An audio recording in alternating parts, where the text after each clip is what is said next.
వీక్షకులందరికీ నమస్కారం. మార్చి 30వ తారీఖున మారేటువంటి శనేశ్వరుడు కర్కాటక రాశి వారికి ఏ విధమైనటువంటి ఫలితాలను ఇవ్వబోతున్నారు ఈ వీడియో ద్వారా క్లుప్తంగా తెలుసుకునేటువంటి ప్రయత్నం చేద్దాం. శనేశ్వరుడు మార్చి 30వ తారీఖు లగాయతూ 9వ స్థానం ముందు రజతమూర్తిగా తన యొక్క సంచారాన్ని చేయబోతున్నారు.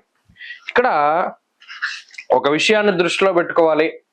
గత 2.5 సంవత్సరాలుగా కర్కాటక రాశి వారికి అష్టమ శని రూపేణ శనేశ్వరుడు ఆయన చాలా పీడించేటువంటి స్థానము అష్టమ స్థానము.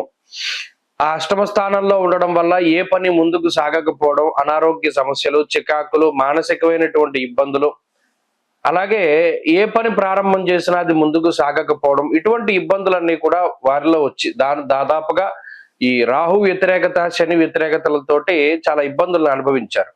మరి ఇప్పుడు అష్టమ శని యొక్క దోషం పోతూ ఉన్నది. ఇది చాలా గొప్ప విషయం. అయితే ఇప్పుడు రజతమూర్తిగా సంచారం చేస్తారు. మూర్తిత్వాల్లో రజతమూర్తి అంటే మంచైనా చెడైనా ఆయన 50% ఫలితాన్ని ఇస్తారు. సరే, ఇప్పుడు 9వ స్థానంలోకి వెళుతున్నారు. 9వ స్థానంలోకి వెళ్ళడం అన్నది అంత మంచి కాదు, అంత చెడు కాదు. అయితే అష్టమ శని దోషంతో పోల్చుకుంటే కొంత ఉపశమనంగానే ఉంటుంది ఈ స్థానము. మరీ ముఖ్యంగా 9వ స్థానమందు శనేశ్వరుడు కొంత శోకం, రోగం, మహాదుఃఖం, క్వచిత్ ద్రవ్యం, కుచిత్ సుఖం అన్నారు. ప్రత్యేకించి 9 కూడా అంత మంచిది కాదు. ఈ శనేశ్వరుడికి ఎంతసేపు ఉపచయ స్థానాల్లో ఫలితం 3, 6, 11 త్రిషష్ట లాభాలే. కానీ 9వ స్థానంలో వచ్చేటువంటి ఫలితం 50% వస్తుంది కాబట్టి అది కూడా కొంత అనుభవించవలసి వస్తుంది. అయితే ఇది అష్టమ శని అంత విపరీతమైన దోషం కాదు. ఏమవుతుందండి ఇందులోనూ ఏదో ఒక రకమైనటువంటి మానసిక క్లేశాలు ఉంటూ ఉండడం, అది అందరికీ సాధారణంగా ఉంటాయి. దాని గురించి ప్రత్యేకించి బాధపడాల్సిన పని లేదు. 9వ స్థానము అనేటువంటి స్థానం ఏంటంటే అది భాగ్యస్థానము. ఎప్పుడైతే భాగ్యస్థానమందు పితృకారకుడు శనేశ్వరుడు, అదేంటండి పితృకారకుడు సూర్యుడు కదండి, మరి పితృకారకుడు శనేశ్వరుడు అంటున్నారు ఏంటండి అంటే రాత్రి జననమైనటువంటి వారికి పితృకారకుడు శనేశ్వరుడు, పగల జననమైనటువంటి వారికి రవి. మరి శనేశ్వరుడు కూడా ఎవరు? సూర్యుడి యొక్క కుమారుడే కదా. ఇది 9వ స్థానం అంటే పితృస్థానము. ఎప్పుడైతే 9వ స్థానము శని సంచారం చేస్తారో భాగ్యము తగ్గును అన్నారు. అంటే ఆర్థిక పరమైనటువంటి ఇబ్బందులకి, లేదా అతి ఖర్చులకి, లేదా తండ్రి తరఫు నుండి వచ్చేటువంటి ఆస్తిపాస్తుల అమ్మకాలకి, ఆస్తి పంపకాలకి, వచ్చినటువంటి ఆస్తిని అమ్ముకోవడానికి, వీటన్నిటికీ కూడా శనేశ్వరుడు కారణమవుతారు. అలాగే భాగ్యము అంటే పుణ్యమే. దానికి ఇంకో పేరు ఏంటయ్యా అంటే పుణ్యం. మనం భాగ్యాన్ని అనుభవిస్తున్నాం అంటే పూర్వపుణ్యం ఉందని అర్థం. మరి ఆ స్థానంలో శనేశ్వరుడు సంచరించడం వల్ల పుణ్య కార్యక్రమాలను ఆచరించేటువంటి అవకాశం అనేది ఉండదు. కొన్ని సందర్భాల్లో ఇది 50% రిజల్టే కదా.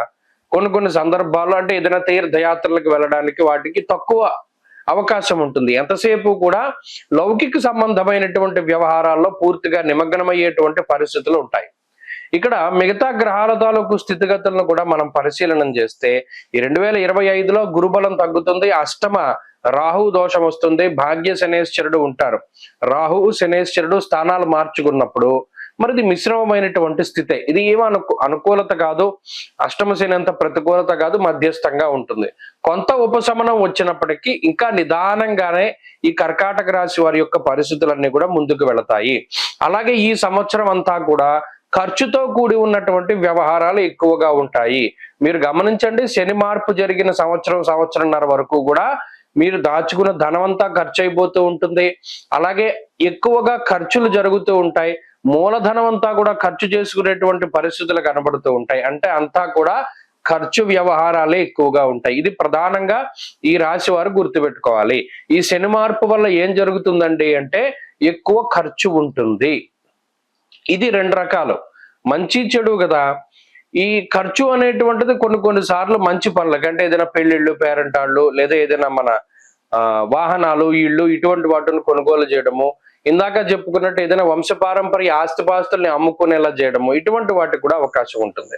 కాబట్టి ఏంటి అంటే ఈ ప్రత్యేకించి శని మార్పు వల్ల కర్కాటక రాశి వారికి అధిక ధన వ్యయము అనేటువంటిదే ప్రధానంగా కనబడుతుంది తప్పితే మిగతా ఏది కూడా ఇబ్బందులు లేవు. ఆరోగ్య పరిస్థితులు, ఆర్థిక పరిస్థితులు ఇవన్నీ కూడా సాధారణంగానే ఉన్నాయి. ఇంకొక ముఖ్యమైనటువంటి విషయం ఏంటంటే ఇందాక చెప్పుకున్నట్టు ఏదైనా మంచి కార్యక్రమాన్ని, తీర్థయాత్రల్ని, దైవ దర్శనాల్ని శనేశ్వరుడు చేయనివ్వరు.